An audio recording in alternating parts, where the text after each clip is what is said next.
எடப்பாடி பழனிசாமி மாநிலங்களவை சம்பந்தமாக எந்த ஒப்பந்தமும் போடப்படல. நன்றி நன்றி. அன்னை மொழி காப்போம், அனைத்து மொழியும் கற்போம். தமிழ்நாட்டில் தமிழ் கட்டாயமாக்கப்பட வேண்டும். தமிழக அரசுடன் இணைந்து கடுமையான எதிர்ப்பை தெரிவிப்போம்.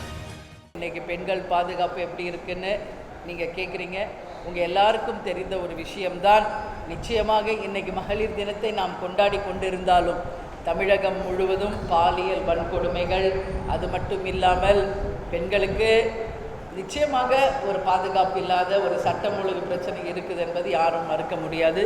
உறுதியாக தமிழக அரசும் நமது முதலமைச்சர் ஸ்டாலின் அவர்களும் இந்த மகளிர் தினத்தில் அனைத்து பெண்களுக்கும் பாதுகாப்பை நிச்சயமாக உறுதி செய்து அனைத்து பெண்களும் சுதந்திரமாக தமிழ்நாட்டில் இருக்கின்ற ஒரு நிலையை உருவாக்கணும்னு சொல்லி நம்ம மகளிர் அணி சார்பாக தமிழக அரசுக்கு நான் ஒரு வேண்டுகோளை வைக்கிறேன்.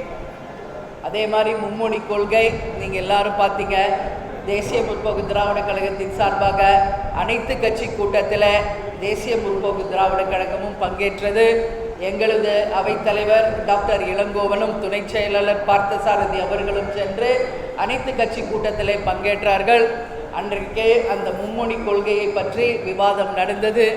எங்களை பொறுத்த வரைக்கும், தேசிய முற்போக்கு திராவிட கழகத்தை பொறுத்த வரைக்கும் கேப்டன் அவர்கள் எங்களுக்கு வகுத்த வழியின்படி அன்னை மொழி காப்போம், அனைத்து மொழியும் கற்போம் அப்படின்றதான் எங்கள் தலைவர் நமக்கு சொல்லியிருக்காரு. எனவே அந்த வகையில் நமது தமிழ் மொழியை நிச்சயமாக தமிழ்நாட்டில் கட்டாய பாடமாக தர வேண்டும் என்பதை தமிழக அரசுக்கு இந்த நேரத்தில் எங்கள் மகளிர் அணி தினத்தில் மகளிர் அணி சார்பாக நான் வேண்டுகோள் வைக்கிறேன். தமிழ்நாட்டில் தமிழ் கட்டாயமாக்கப்பட வேண்டும். அதே போல இன்றைக்கு அன்னை மொழியை காத்து அனைத்து மொழியும் கற்க வேண்டும் என்பதையும் கேப்டன் சொன்னது வகையிலே தான் இன்றைக்கி தேமுதிக நடந்து கொண்டிருக்கிறது என்பதையும் இந்த நேரத்தில் சொல்கிறேன். அதே மாதிரி தொகுதி சீரமைப்பு பற்றியும் அன்றைக்கு விவாதம் நடந்தது. உறுதியாக மத்திய அரசு இதுவரைக்கும் அது பற்றி எந்த அதிகாரப்பூர்வமான அறிவிப்பும் தரலை. தொகுதி சீரமைப்பை பற்றி 40 MP தொகுதியை குறைப்பதாக ஒரு கருத்து இருக்கிறது. ஆனால் மத்திய அரசு இன்றைக்கு வரைக்கும் அதுக்கு எந்த அதிகாரப்பூர்வமான அறிவிப்பும் தராததுனால நாம் அதை பற்றி நிறைய பேசுவதற்கு ஒன்றுமில்லை. ஆனாலும் தமிழக அரசிடம் தேசிய முற்போக்கு திராவிட கழகம் அன்றைக்கு உறுதியாக சொல்லிவிட்டு வந்திருக்கோங்க.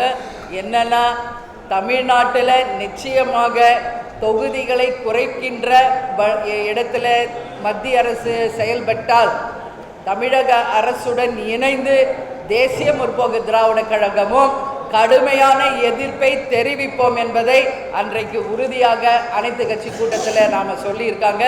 எனவே 40 தொகுதிகளுக்கு கம்மி இல்லாமல் நிச்சயமாக தொகுதி சீரமைப்பில் தமிழ்நாடு வஞ்சிக்கதை தேமுதிக ஒத்துக்காது. நிச்சயம் தமிழக அரசுடன் இணைந்து தமிழ்நாட்டையும் மக்களையும் காப்போம் என்பதை இந்த நேரத்திலே நான் தெரிவித்துக் கொள்ள கடமைப்பட்டிருக்கிறேன். எனவே இந்த மகளிர் அணி தினத்திலே இங்கு வந்திருக்கும் எங்களுடைய அன்பு சகோதர சகோதரிகள் எங்களுடைய பத்திரிகையாளர் அனைவருக்கும் எனது இருகரம் கூப்பி நன்றிகளை தெரிவித்துக் கொண்டு உங்களிடமிருந்து விடைபெறுகிறேன். நன்றி, வணக்கம்.